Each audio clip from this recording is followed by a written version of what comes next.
నవసకానికి నాంది పలికే శంకరావం పూరించడానికి మన మధ్యకు వస్తున్నటువంటి జాతీయ ప్రధాన కార్యదర్శి నారా లోకేష్ గారికి స్వాగతం సుస్వాగతం. ఇప్పుడు జాతీయ ప్రధాన కార్యదర్శి లోకేష్ గారిని నందమూరి తారక రామారావు గారికి నివాళులు అర్పించవలసిందిగా కోరుతా ఉన్నాం. ఎన్టీఆర్ ఎన్టీఆర్ ఎన్టీఆర్ ఎన్టీఆర్ నారా లోకేష్ గారి నాయకత్వం, నారా లోకేష్ గారి నాయకత్వం, బాలకృష్ణ గారి నాయకత్వం, చంద్రబాబు నాయుడు గారి నాయకత్వం, పవన్ కళ్యాణ్ గారి నాయకత్వం, లోకేష్ గారి నాయకత్వం. ఇప్పుడు ఈ శంకారావం కార్యక్రమానికి అధ్యక్షత వహించి ముందుకి నడిపించవలసిందిగా పార్లమెంట్ అధ్యక్షులైనటువంటి బీకే పార్థసారథి గారిని ఆహ్వానిస్తూ, దయచేసి ఇక్కడ ఉన్న అందరూ కూడా వెనక్కి రావాలి ప్లీజ్. అందరూ రైట్ సైడ్ లో మీకోసం కుర్చీలు ఏర్పాటు చేయడం జరిగింది. సార్ని కలిసిన వారంతా కూడా వెనక్కి రావాలి ప్లీజ్. వాలంటీర్స్ అదేవిధంగా పోలీసు వారు కూడా విజ్ఞప్తి, దయచేసి అందరిని వెనక్కి పంపించాలన్న ప్లీజ్. Thank you.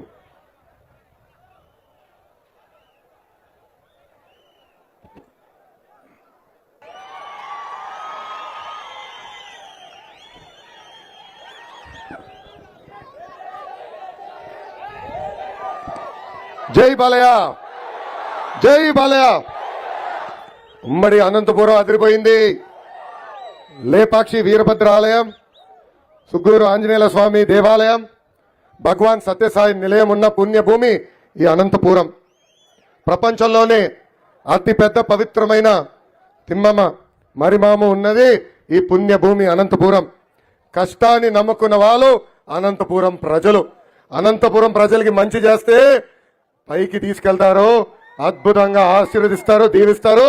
అలానే తప్పు చేస్తే ఇదే గడ్డ పైన పాతేసే శక్తి అనంతపురం జిల్లా ప్రజలకు ఉంది. ఎంత గొప్ప చరిత్ర ఉన్న ఈ నేలపై రెండోసారి నేను పర్యటిస్తాం నా అదృష్టంగా భావిస్తున్నా. ఈరోజు మిమ్మల్ని కొన్ని ప్రశ్నలు అడగాలనుకుంటున్నా.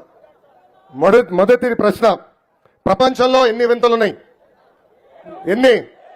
7 వింతలున్నాయి. కానీ ఈరోజు కొత్త వింత వచ్చిందండి, 8వ వింత.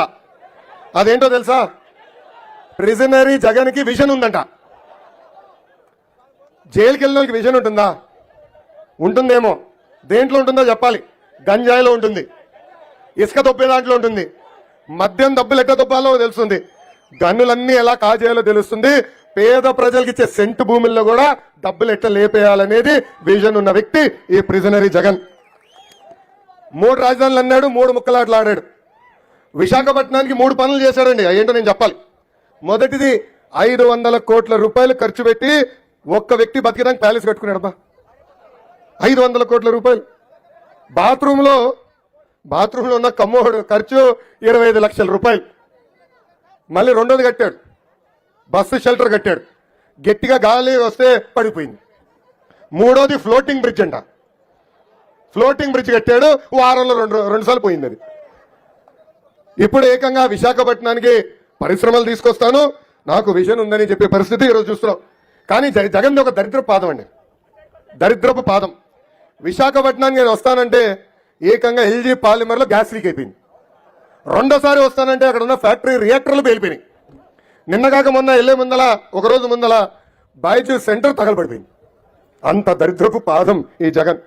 ఏకంగా ఉత్తరాంధ్ర నుంచే ప్రమాణ స్వీకారం చేస్తానని చెప్పాడు. ఉత్తరాంధ్ర ప్రజలు ఇప్పుడు సిద్ధంగా ఉన్నారు జగన్కి అంతిమ యాత్ర ఇచ్చేదానికని ఈ సభాముఖం మీకు తెలుపుతున్నాం. దాంట్లో ఇంకో వింత జరిగింది. అదేంటో తెలుసా? ఏంటది? గ్రాఫిక్స్తో ఒక కొత్త భవనం చూపించాడు అక్కడ, చూసారా? అది వాళ్ళకి బ్రాండ్. అది ఏంటది? కోడికత్తి. సాక్షి ఆఫీస్ ఫోన్ చేశాడు, ఇమ్మీడియట్గా ఒక గ్రాఫిక్స్ పంపించండి, విశాఖపట్నం ప్రజలు చూపించాలని. వాళ్ళు పాపం సాక్షి వాళ్ళకి ఏం తెలుసు? కోడికత్తి తప్ప. మా సాక్షి వాళ్ళు ఉన్నారు ఇక్కడ? లేదా? రాలేదు. అయ్యో పాపం, నేను జీతాలు కట్టట్లేదు వాళ్ళకి పాపం ఏం తెలుసు? కోడికత్తే తెలుసు. 2 కోడికత్తెలు కలిపి అదొక డిజైన్ చేసి పంపించే పరిస్థితి ఈరోజు చూసాం. ఏకంగా దానికి ఎంత డబ్బులు ఖర్చు అవుతాయి కూడా చెప్పే పరిస్థితిలో ఈ రోజు ఈ ప్రభుత్వం లేదు. ఇంకో ప్రశ్న వేస్తున్నా మీకు, చిన్న క్విజ్. రెడీనా? బాబాయిని లేపేసింది ఎవరు? అరే ఆగండి ఆగండి ఆగండి, ఆప్షన్ ఇవ్వాలి. బాబాయిని లేపేసింది ఎవరు? మొదటి ఆప్షన్ జగన్ రెడ్డి, రెండో ఆప్షన్ అవినాష్ రెడ్డి, మూడో ఆప్షన్ భాస్కర్ రెడ్డి, నాలుగో ఆప్షన్ పైన ముగ్గురు. చేతులెత్తి చూపించండి, చేతులెత్తి చూపించండి. ఏ ఆప్షన్? నాలుగో ఆప్షన్. ముందు గుండుపోటు అన్నారు, తర్వాత ఏకంగా శవానికి కుట్లేసి హడావుడిగా అంత్యక్రియలు చేయాలని ప్రయత్నించారు. ఆనాడు హత్య జరిగిన తర్వాత చంద్రబాబు నాయుడు గారి చేతిలో గొడ్డలు పెట్టినట్టు చూపించి ఏకంగా నారాసుడ రక్త చరిత్ర అన్నారు. అబద్ధం ప్రపంచం చుట్టూ తిరిగి వచ్చింది. కానీ ఈరోజు నిజం బయటకు వచ్చింది. సొంత చెల్లి సునీత గారు ఈరోజు బయటకు వచ్చి నిజాలు మొత్తం ప్రపంచానికి చెప్పే పరిస్థితి. హంతకులు పాలకులయ్యారని ఆమె చెప్పింది. అంతేకాదు ఏకంగా సొంత అన్నకి ఓటేయదని పిలిపించింది సునీత గారు. ఇంకా విలువలు, విశ్వసనీయత, మాట తప్పం మడమ తప్పం అంటాడు మా అన్న. అన్ని అబద్ధాలని సూటిగా తేల్చేసి చెప్పింది సునీత గారు. ఇంకా అంతేకాదు రాష్ట్రంలో ప్రజాస్వామ్యం ఉండాలంటే జగన్ని ఓడించాలని చెప్పిన వ్యక్తి సొంత చెల్లి సునీత గారు. ఇంకా అవినాష్ రెడ్డి గారిని అరెస్ట్ చేసేదానికి ఆనాడు సిబిఐలు వస్తే అడ్డం పడింది జగన్ అని చెప్పింది సునీతారెడ్డి గారు. ఈ అన్నిటికీ సమాధానం నువ్వు చెప్పగలుగుతావా అని సూటిగా ఈ సభాముఖంగా జగన్ని నేను ప్రశ్నిస్తున్నా. సునీతమ్మ అడిగింది, ఆమెకు న్యాయం జరగాలని కోరింది. వాళ్ళ తండ్రిని చంపేసే వాళ్ళ పైన దర్యాప్తు చేయాలి, జైలుకి పంపించాలని కోరింది. ఆ అమ్మకి నేను హామీ ఇస్తున్నా, 2 నెలలు ఓపిక పట్టు తల్లి, మా ప్రభుత్వం వస్తుంది, తప్పనిసరిగా మీకు న్యాయం చేసే బాధ్యత నేను తీసుకుంటా. ఇక్కడున్న తల్లిలు ఆలోచించాలా. సొంత తల్లి చెల్లిని మెడబట్టి బయటికి గెంటేశాడు జగన్. సొంత తల్లికి చెల్లికి న్యాయం చేయలేని వ్యక్తి మనకి న్యాయం చేస్తాడా అని ఒక్కసారి ఆలోచించమని ఈ సభాముఖంగా కోరుతున్నాం. ఇంకా ఈ సైకో జగన్ ఒక అద్భుతమైన కటింగ్ ఫిట్టింగ్ మాస్టర్. ఏంటది? Cutting fitting master. ఆయనకి 2 బటన్లు ఉంటాయి. బల్ల పైన మన కంపడే బొలుగు బటన్, బల్ల కింద ఒక ఎర్ర బటన్. బల్ల పైన బటన్ నొక్కుతాడు తల్లి, 10 రూపాయలు అకౌంట్లో పడుతుంది తల్లి, నేను ఒప్పుకుంటున్నా. కానీ బల్ల కింద ఎర్ర బటన్ నొక్కుతాడు తల్లి, అకౌంట్ నుంచి 100 రూపాయలు విషయం పోతుందని.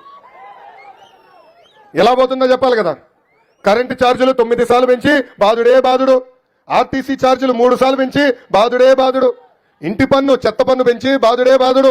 పెట్రోల్ డీజిల్ ధరలు పెంచి, పెట్రోల్ డీజిల్ గ్యాస్ ధర పెంచి, క్వార్టర్ బాటిల్ ధరలు పెంచి, ఇంటి పన్ను, చెత్త పన్ను పెంచి, ఇంకా కటింగ్ మాస్టర్ అన్న కదా చెప్పాలి కదా. మళ్ళీ అన్న క్యాంటీన్ కట్, పెళ్లి కానుక కట్, పండగ కానుక కట్, చంద్రన్న బీమా కట్, డ్రిప్ ఇరిగేషన్ కట్, 6 లక్షల వృద్ధులకి పెన్షన్ కట్, ఇట్లా చెప్పుకుంటా పోతే 100 సంక్షేమ కార్యక్రమాలు కట్ చేసిన ఏకైక ముఖ్యమంత్రి ఆంధ్ర రాష్ట్ర ముఖ్యమంత్రి సైకో జగన్. అందుకే తల్లి మీరు పడుతున్న కష్టాలు తెలుసుకున్నాం. పవన్ అన్న, చంద్రబాబు గారు కలిసి బాబు సూపర్ 6 మేనిఫెస్టో ప్రకటించారు. దాంట్లో మొదటి హామీ నిరుద్యోగ యువకులకి 5 సంవత్సరాల్లో 20 లక్షల ఉద్యోగాలు మన ప్రభుత్వం కల్పించబోతుంది. ఉద్యోగాలు వచ్చే వరకు ప్రతి నెల 3,000 రూపాయలు నిరుద్యోగ భృతి కూడా కల్పిస్తాం. స్కూల్కి వెళ్ళే ప్రతి విద్యార్థి తల్లిదండ్రుల అకౌంట్లో 15,000 రూపాయలు ప్రతి ఏడా మన ప్రభుత్వం ఇస్తుంది. అంటే ఒకరుంటే 15,000, ఇద్దరుంటే 30,000, ముగ్గురుంటే ఎంత బా 45,000 రూపాయలు మన ప్రభుత్వం ఇస్తుంది. ఇంకా ప్రతి రైతుకి ఆర్థిక సాయం కింద ప్రతి ఏడా 20,000 రూపాయలు మన ప్రభుత్వం ఇస్తుంది. ఇంకా ప్రతి ఇంటికి ప్రతి ఏడా ఉచితంగా 3 గ్యాస్ సిలిండర్లు మన ప్రభుత్వం ఇవ్వబోతుంది. ఇంకా 6వ హామీ ఏంటి? 5వ హామీ ఏంటది? మహిళలు ఆర్టీసీ బస్సులో ఉచితంగా ప్రయాణించే హక్కు కూడా మన ప్రభుత్వం కల్పించబోతుంది. ఇంకా 6వ హామీ 18 నుంచి 59 సంవత్సరాలు వయసు కలిగిన మహిళలకి ప్రతి నెల 1,500 రూపాయలు, సంవత్సరానికి 18,000 రూపాయలు, 5 సంవత్సరాల్లో 90,000 రూపాయలు మన ప్రభుత్వం ఇవ్వబోతుంది. ఈరోజు జగన్ని నేను సూటిగా ప్రశ్నించాలనుకుంటున్నా. ఎన్నికల ముందల బీసీలో బ్యాక్వర్డ్ క్లాస్ కాదు, బ్యాక్ బోన్ క్లాస్ అన్నారు. ఈ రోజు ఏకంగా బీసీ సోదరులు వెన్నముక్క వెరగొట్టాడు ఈ సైకో జగన్. నేను ఈ సభాముఖంగా ఆయన్ని ప్రశ్నిస్తున్నా. 26,000 మంది పైన బీసీల పైన దొంగ కేసులు పెట్టావు నువ్వు. 300 బీసీల్ని ఏకంగా హత్య చేశారు. ఇదేనా నువ్వు మా బీసీలకి ఇచ్చే గౌరవం? బీసీ సోదరులందరికీ తెలుస్తున్నా, 2 నెలలు ఓపిక పట్టండి, మీ పైన దొంగ కేసులన్నీ ఎత్తేసే బాధ్యత నేను వ్యక్తిగతంగా తీసుకుంటాను. మనం చూసాం ఒక అమర్నాథ్ గౌడ్ని, నందం సుబ్బయ్య గారిని, చంద్రయ్య గారిని, జాలయ్య గారు లాంటి అనేక మంది బీసీల్ని ఈ ప్రభుత్వం హత్య చేసింది. అంతేకాదు బీసీలకి రావాల్సిన 25,000 కోట్ల రూపాయలు ఏకంగా తప్పుదారు మళ్లించింది ఈ ప్రభుత్వం. ఇంకో పక్కన స్థానిక సంస్థ ఎన్నికల్లో వాళ్ళకి రావాల్సిన 10% రిజర్వేషన్ కూడా తగ్గించింది ఈ ప్రభుత్వం. బీసీ సోదరుల గొంతు కూడా విన్నాను. అందుకే జైహో బీసీలో ఒక అద్భుతమైన డిక్లరేషన్ మీకు ఇష్టం జరిగింది. దాంట్లో మొదటి హామీ 50 సంవత్సరాల వయసు కలిగిన బీసీ సోదరులకి ప్రతి నెల 4,000 రూపాయలు మన ప్రభుత్వం అందించబోతుంది. అంతేకాదు బీసీలకు ఒక ప్రత్యేక రక్షణ చట్టం కూడా మన ప్రభుత్వం ఏర్పాటు చేస్తుంది. బీసీల కోసం 5 సంవత్సరాల సప్లాన్ కింద 1,50,000 కోట్ల రూపాయలు మన ప్రభుత్వం ఖర్చు పెడుతుంది. ఇంకా స్వయం ఉపాధి కల్పించేదానికి 5 సంవత్సరాల్లో 10,000 కోట్ల రూపాయలు ఖర్చు పెడతాం. ఆదరణ పథకానికి 5,000 కోట్ల రూపాయలు ఖర్చు పెట్టి పన్నిమ్మట్లు కూడా అందజేసే బాధ్యత మన ప్రభుత్వం తీసుకుంటుంది. ఇంకా చంద్రన్న బీమా కింద 10 లక్షల రూపాయలు, బీసీ సోదరుల ఇంట్లో పెళ్లి జరిగితే పెళ్లి కానుక కింద 1,00,000 రూపాయలు, ఇంకా బీసీ సోదరులకి పర్మనెంట్ కాస్ట్ సర్టిఫికెట్ కూడా మన ప్రభుత్వం ఇస్తుందని ఈ సభాముఖంగా నేను హామీ ఇస్తున్నా. అంతేకాదు ఆనాడు కమ్యూనిటీ భవనాల పనులన్నీ ప్రారంభించాం. ఆ పనులన్నీ ఇప్పుడు ఆగిపోయే పరిస్థితి చూస్తున్నాం. మన ప్రభుత్వం ఏర్పడిన మొదటి 2 సంవత్సరాల్లోనే కమ్యూనిటీ భవనాలు కూడా పూర్తి చేసే బాధ్యత మన ప్రభుత్వం తీసుకుంటుందని ఈ సభాముఖంగా హామీ ఇస్తున్నాం. ఇంకా అనంతపూర్ జిల్లా అంటే విశ్వవిఖ్యాత నట సార్వభౌమ స్వర్గశ్రీ నందమూరి తారక రామారావు గారి దగ్గర నుంచి చంద్రబాబు గారి కంటే చాలా ప్రేమ. అందుకే 5 సంవత్సరాల్లో డబుల్ ప్రేమతో మన జిల్లాని అభివృద్ధి చేశారు బాబు గారు. కరూరు జిల్లాలో ఏకంగా కార్లు తయారు చేసే పరిశ్రమలు తీసుకొచ్చిన విజనరీ చంద్రబాబు నాయుడు గారు. ఈ రోజు కియా అనుబంధ సంస్థల ద్వారా 50,000 మందికి ఉద్యోగాలు వచ్చే పరిస్థితి ఈ రోజు మనందరం చూస్తున్నాం. ఆ 5 సంవత్సరాల్లో 1,30,000 రైతులకి ఏకంగా 90% సబ్సిడీ ద్వారా డ్రిప్ ఇరిగేషన్ కూడా అందించాం. అనంతాన్ని ఏకంగా హార్టికల్చర్ హబ్ గా ఆనాడు తీర్చిదిద్దింది తెలుగుదేశం ప్రభుత్వం. ఇంతేకాదు ఆనాడు రైతులను ఆదుకునేదానికి కరువు వస్తే ట్యాంకర్లు పంపించి పంటని కాపాడాం. ఒకే సంవత్సరం ఇన్పుట్ సబ్సిడీ ద్వారా 2,000 కోట్ల రూపాయలు ఆనాడు రైతులకు అందజేశాం. ఈ రోజు మీరు అందరూ ఆలోచించండి, జిల్లాలో ఒక రోడ్డు వేసినా, ఒక బ్రిడ్జ్ పడిందంటే దానికి కారణం ఒకే ఒక party, Telugu Desam party. Handrineeva project phase 2, HLC high level main canal, mid Penna south canal, Guntakal branch canal, Dharmavaram branch canal పనులన్నీ చేసింది మన పార్టీ, తెలుగుదేశం పార్టీ. కానీ 2019లో ఏం జరిగింది? పాలిచ్చి ఆ వద్దని తన్నే దున్నపోతు ప్రభుత్వం మనం తీసుకొచ్చుకున్నాం. అనంతపురం జీవనాడిగా ఉన్న డ్రిప్ ఇరిగేషన్ పథకాన్ని రద్దు చేశాడు ఈ సైకో జగన్. ఎప్పుడు చూడని కరువు ఈ రోజు అనంతపూర్ జిల్లాకు వచ్చింది. అలాంటి దరిద్రపు పాదం ఈ జగన్ది. కనీసం రైతులకి ఇన్పుట్ సబ్సిడీ ఇచ్చేదానికి పెద్ద మనసు రాలేదు ఈ సైకో జగన్కి. అంతేకాదు ఆనాడు పట్టు రైతుల్ని ఆదుకుంటానని హామీ ఇచ్చారు. ఆ రైతుల్ని గాలికి వదిలేశారు. ఆనాడు 3,000 కోట్ల రూపాయలతో ధరలకు స్థిరీకరణ నిధి ఏర్పాటు చేస్తున్నారు. 1 రూపాయి ఇవ్వలేదు. ఇప్పుడు పండించే పంటకు కూడా గిట్టుబాటు ధర లేని పరిస్థితి. ఆనాడు మన ప్రభుత్వం ఉన్నప్పుడు దాదాపు 15 లక్షల ఎకరాల్లో వేరుశనగ వేసేవాళ్ళం. ఈ ప్రభుత్వం కొనుగోలు చేయక అది దాదాపు 3 లక్షల ఎకరాలకి పడిపోయే పరిస్థితి ఈ రోజు అందరం చూస్తున్నాం. ఆనాడు హంద్రినివా ప్రాజెక్ట్ ని 2 ఏళ్లలో పూర్తి చేస్తానని అక్కడ ఒక్క కట్ట మట్టి కూడా ఎత్తే పరిస్థితి లేకుండా పోయింది. ఇంకా ఏకంగా హెచ్ఎల్సీని కూడా ఆధునీకరణ చేస్తా అన్నాడు. 1 కోటి రూపాయలు ఖర్చు పెట్టలా. అదే తెలుగుదేశం పార్టీ హయాంలో జీడిపల్లి పేరూరు ఎత్తిపోత పథకాలు మన ఆనాడు ప్రారంభిస్తే మళ్ళీ ఈ ముఖ్యమంత్రి వెళ్ళి శిలాఫలకాలు వేశారు. ఎక్కడ చూసినా శిలాఫలకాలు ఒక దిష్టి బొమ్మలాగా మిగిలిపోయే పరిస్థితి మనందరం చూస్తున్నాం. ఆనాడు తెలుగుదేశం పార్టీ హయాంలో 840 కోట్ల రూపాయలతో మెగా డ్రిప్ ఇరిగేషన్ ప్రాజెక్ట్ కూడా మన ప్రాంతాన్ని తీసుకొచ్చాం. ఈ రోజు ఆ ప్రాజెక్ట్ని కూడా క్యాన్సిల్ చేశాడు ఈ సైకో జగన్. ఇంకా రోడ్లు కానివ్వండి, బ్రిడ్జ్లు కానివ్వండి, ఆసుపత్రులు కానివ్వండి, సాగునీతి పథకాలు ఏది చూసినా అది తెలుగుదేశం పార్టీ హయాంలోనే జరిగింది. ఇంకా మన నియోజకవర్గంకి వచ్చేయాల కంచుకోట అంటే గుర్తొచ్చే మొదటి నియోజకవర్గం హిందూపూర్ నియోజకవర్గం.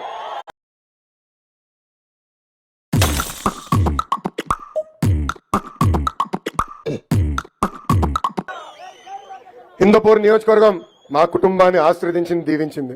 ఆనాడు అన్న ఎన్టీఆర్ గారిని ఎమ్మెల్యేగా గెలిపించి ఆంధ్ర రాష్ట్ర ముఖ్యమంత్రిగా పంపించిన ఘనత ఒక హిందూపురం నియోజకవర్గానికి దక్కుతుంది.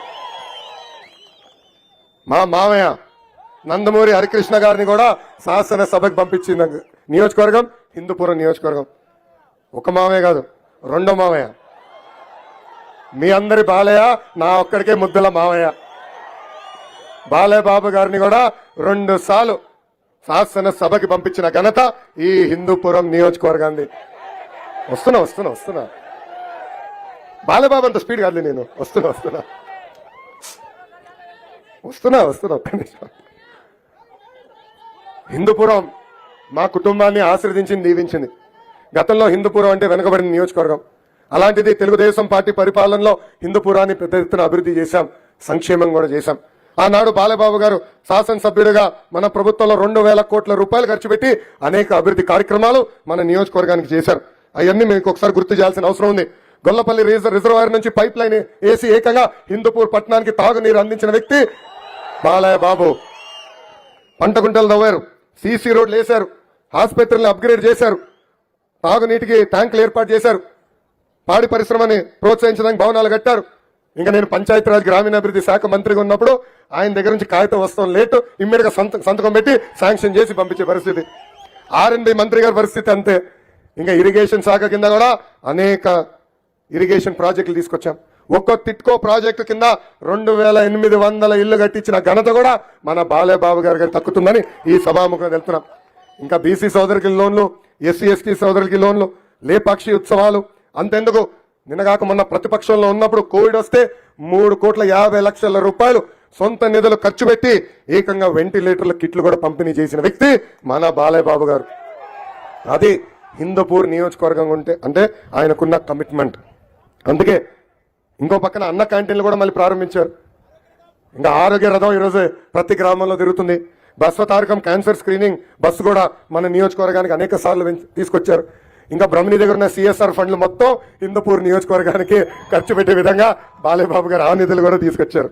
అందుకే ప్రజలందరినీ కోరుతున్నా, మళ్ళీ హ్యాట్రిక్ ఆయన ఎమ్మెల్యే అవుతాం ఖాయం, కానీ ఆంధ్ర రాష్ట్రంలోనే ఎవరికి రాని భారీ మెజారిటీతో మన బాలేబాబు గారిని గెలిపించి శాసనసభకు పంపించాలని ఈ సభాముఖంగా కోరుతున్నాం. మనందరం ఆలోచించాలా. వైకాపా ప్రభుత్వ అధికారంలోకి వచ్చిన తర్వాత హిందూపూర్ చేసిందేంటి?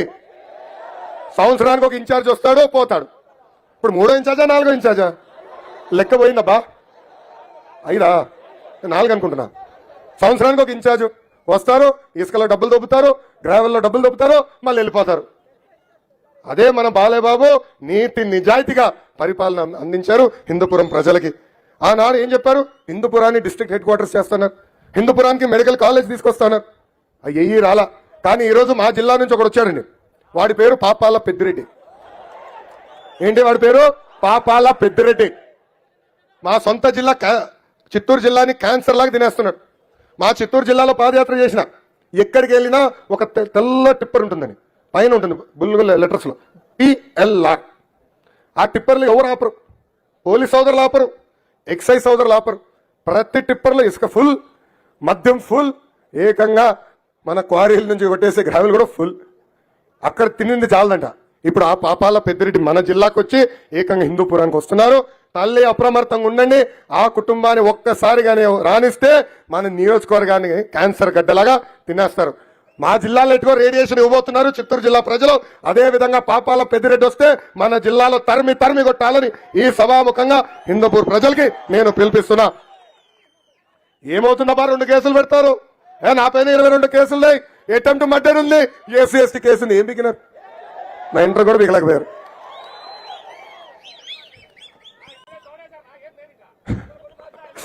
ఇంకా మన నియోజకవర్గానికి కొన్ని సమస్యలు పెండింగ్ ఉన్నాయి. ఒకటి, పెండింగ్ లో ఉన్న సాగునీటి ప్రాజెక్టులన్నీ మనం పూర్తి చేద్దాం. ఇంకో పక్కన పట్టణంలో ట్రాఫిక్ ప్రాబ్లం విపరీతంగా ఉంది, రోడ్లు కూడా అధ్వానంగా ఉన్నాయి. ఆ రోడ్లు కూడా మెరుగుపరచాల్సిన అవసరం ఉంది. భూగర్భ డ్రైనేజ్ ఏర్పాటు చేస్తాం.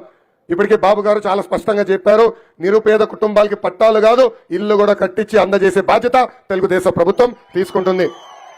హిందూపురాన్ని ఒక మోడల్ పట్టణంగా తీర్చిదిద్దే బాధ్యత మన ప్రభుత్వం తీసుకుంటుంది. అంతేకాదు లేపాక్షిలో పెద్ద ఎత్తున పరిశ్రమలు తీసుకొచ్చి స్థానికులకే ఉద్యోగాలు ఉపాధి కూడా కల్పించే బాధ్యత నేను వ్యక్తిగతంగా తీసుకుంటానని ఈ సభాముఖంగా హామీస్తున్నాం. తెలుగుదేశం పార్టీ బలం, తెలుగుదేశం పార్టీ కార్యకర్తలు. అన్న ఎన్టీఆర్ ఏ ముహూర్తంలో స్థాపించారు ఈ పార్టీ నాకు తెలీదు. నాయకులు పార్టీ మారి వెళ్ళినా పార్టీకి అండగా నిలబడేది కార్యకర్తలే.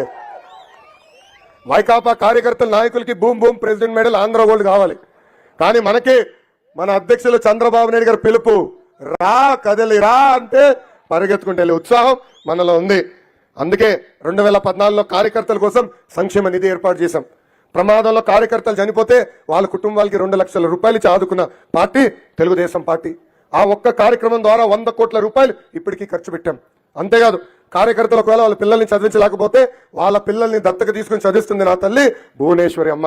అది కార్యకర్తల పట్ల మా కుటుంబానికి ఉన్న చిత్తశుద్ధని ఈ సభాముఖంగా తెలుపుతున్నా. నాకు అక్క చెల్లెలు లేరు, అన్న తమ్ముడు లేరు. కానీ అన్న ఎన్టీఆర్ 60 లక్షల మంది అక్క చెల్లెలు అన్న తమ్ముడు నాకు ఇచ్చారు. ఈ సభాముఖంగా కార్యకర్తలు నేను హామీ ఇస్తున్నా, మిమ్మల్ని నా గుండెల్లో పెట్టుకుని కాపాడే బాధ్యత వ్యక్తిగతంగా నాది.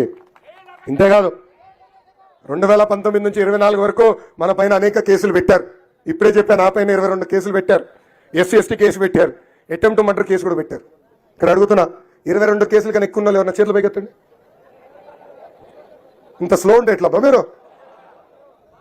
అరే బంపర్ ఆఫర్ ఇద్దాం అనుకున్నా, మీరు ఎవరు ఇంకా స్వీకరించే పరిస్థితి లేరు. 8 కేసులు అయ్యా, చాలా స్లో ఉన్నా స్వామి. నా ఆఫర్ ఏంటంటే 2019 నుంచి 24 వరకు ఎవరైతే ఎక్కువ కేసులు పెట్టించుకుంటారో వాళ్ళకి అంత పెద్ద నామినేటెడ్ పోస్ట్ ఇచ్చే బాధ్యత నాది.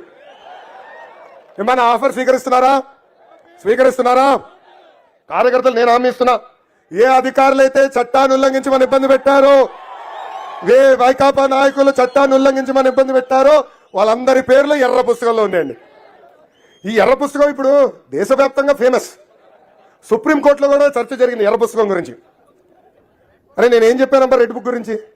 ఎవరైతే చట్టాలు ఉల్లంఘించి మమ్మల్ని ఇబ్బంది పెట్టారో వాళ్ళపైన జ్యుడిషియల్ ఎంక్వైరీ చేస్తాను, సర్వీస్ నుంచి డిస్మిస్ చేస్తాను, జైలుకి పంపిస్తానని చెప్పా. నేను చెప్పింది తప్పేంటి? ఏం లేదు. దాంట్లో జైలుకి వెళ్ళే మొదటి వ్యక్తి పాపాల పెద్దిరెడ్డి. దాంట్లో డౌట్ లేదు. చట్టాన్ని ఉల్లంఘించాడు, కొండల గుట్టలు లేపేశాడు. ఎందుకంత భయపడుతున్నారు మీరు? నాకైతే అర్థం అవట్లా. సో వాళ్ళందరూ పేర్లు ఇక్కడ ఉన్నాయి, ఎవరు కంగారు పడాల్సిన అవసరంలా. అన్న ఎన్టీఆర్ మన దేవుడు, చంద్రబాబు నాయుడు గారు మన రాముడు, కానీ వైకాపా నాయకులకి మీ లోకేష్ మూర్ఖుడు. వడ్డీతో సహా ప్రతిదీ చెల్లించే బాధ్యత వ్యక్తిగతంగా నేను తీసుకుంటానని ఈ సభాముఖంగా హామీ ఇస్తున్నా. ఆనాడు నేను కష్టాల్లో ఉన్నప్పుడు అన్నగా నాకు ఫోన్ చేసిన మొదటి వ్యక్తి పవన్ అన్న. ఆనాడు బాబు గారిని జ్యుడిషియల్ రిమాండ్కి పంపిస్తూ జడ్జి తీర్పిస్తే నాకు ఫోన్ చేసిన వ్యక్తి పవన్ అన్న. ఆనాడు ఒకటే చెప్పాడు ఆయన, లోకేష్ నువ్వు ముందరికెళ్ళు, నీకు ఒక అండగా నేను నిలబడతానని. పాపం పవన్ అన్న ఆంధ్ర రాష్ట్రానికి ప్రత్యేక విమానంలో రావాలనుకుంటే ఏకంగా ఫ్లైట్ పర్మిషన్ కూడా క్యాన్సిల్ చేసింది ఈ ప్రభుత్వం. రోడ్ మార్గంలో రావాలనుకుంటే బార్డర్ పైన ఆపేసి దాదాపు 3 గంటల సేపు రోడ్డు పైన పడుకునే పరిస్థితి తీసుకొచ్చింది ఈ ప్రభుత్వం. అందుకే ఆనాడు పవన్ అన్న నిర్ణయించుకున్నారు, తెలుగుదేశం జనసేన ప్రభుత్వం ఏర్పడాలి, ఈ సైకో జగన్ని ఆంధ్ర రాష్ట్రం నుంచి తరిమి కొట్టాలని. అందుకే పసుపు సైన్యానికి జన సైనికులకి నేను పిలిపిస్తున్నా. ఈ వైకాపా నాయకులు మన మధ్యన చిచ్చు పెట్టడానికి ప్రయత్నిస్తారు. జన సైనికుల పేరుతో మన తిడతారు, పసుపు సైన్యం పేరుతో జన సైనికులు తిడతారు. మనందరం అప్రమత్తంగా ఉండాలా, వాళ్ళు చేసే దుష్ప్రచారం నమ్మకూడదు. కలిసికట్టుగా ఒకే నినాదంతో ముందరికెళ్ళాలి. ఏంటది? Hello AP, hello AP, hello AP, bye bye YCP. ఈ నినాదానికి మనం కట్టుబడి ఉండాలని ఈ సభాముఖంగా కోరుతున్నాను. అంతేకాకుండా ఈ శంకరావం కార్యక్రమం ద్వారా క్లస్టర్ యూనిట్ బూత్ అధ్యక్షులు కూడా నేను పిలిపిస్తున్నా. అన్నగారు కొంచెం కిట్ ఇస్తారా? ఈరోజు మీ అందరికీ ఇప్పటికీ కిట్టు పంపిస్తాం జరిగింది. వచ్చినాయా కిట్లు? క్లస్టర్ యూనిట్ బూత్లందరికీ ఈ కిట్లు పంపిస్తున్నాము. వస్తుంది మీకు. గతంలో మనం బాధుడే బాధుడు, ఇదే మీ కర్మ మన రాష్ట్రం కార్యక్రమాలు చేశాం. నూతనంగా బాబు షూరిటీ భవిష్యత్ గ్యారంటీ కూడా చేశాం. చాలా మంది నన్ను తిట్టుకుని ఉంటారు, ఎందుకు టెక్నాలజీ తీసుకొచ్చారబ్బా అని. దానికి కారణం ఒకటే, పనిచేసిన కార్యకర్తలకి పనిచేయని వాళ్ళకి. అందుకే క్లస్టర్ యూనిట్ బూత్ అధ్యక్షులందరికీ పిలిపిస్తున్నా. ఇప్పుడు బాబు సూపర్ 6 కార్యక్రమం మనం జయప్రదం చేయాలి. ప్రతి గడప దొక్కాలి. రాబోయే 5-10 రోజుల్లో మన ఇచ్చిన హామీలన్నీ ప్రతి గడపకి తీసుకెళ్లాలని ఈ సభాముఖంగా క్లస్టర్ యూనిట్ బూత్ అధ్యక్షులందరినీ కోరుకుంటూ, ఈ రోజు ఎట్లయితే మిమ్మల్ని నేను ఎత్తుక్కుని వచ్చి మిమ్మల్ని కూర్చోబెట్టి గుర్తించానో, అదే విధంగా మన ప్రభుత్వం ఏర్పడిన తర్వాత నేను మిమ్మల్ని ఎత్తుక్కుంటా వచ్చి నామినేటెడ్ పదవులు కూడా అందించే బాధ్యత వ్యక్తిగతంగా నేను తీసుకుంటానని ఈ సభాముఖంగా హామీస్తూ, ఇంకా నాకు ఇంత అద్భుతమైన అవకాశం ఇచ్చిన హిందూపురం ప్రజలందరికీ పేరు పేరున నా హృదయపూర్వక ధన్యవాదాలు తెలుపుకుంటూ మీ అందరి దగ్గర నుంచి సెలవు తీసుకుంటున్నా. జోహార్ అన్న ఎన్టీఆర్, జోహార్ అన్న ఎన్టీఆర్. చంద్రబాబు నాయుడు గారి నాయకత్వం, చంద్రబాబు నాయుడు గారి నాయకత్వం, పవన్ అన్న నాయకత్వం, పవన్ అన్న నాయకత్వం.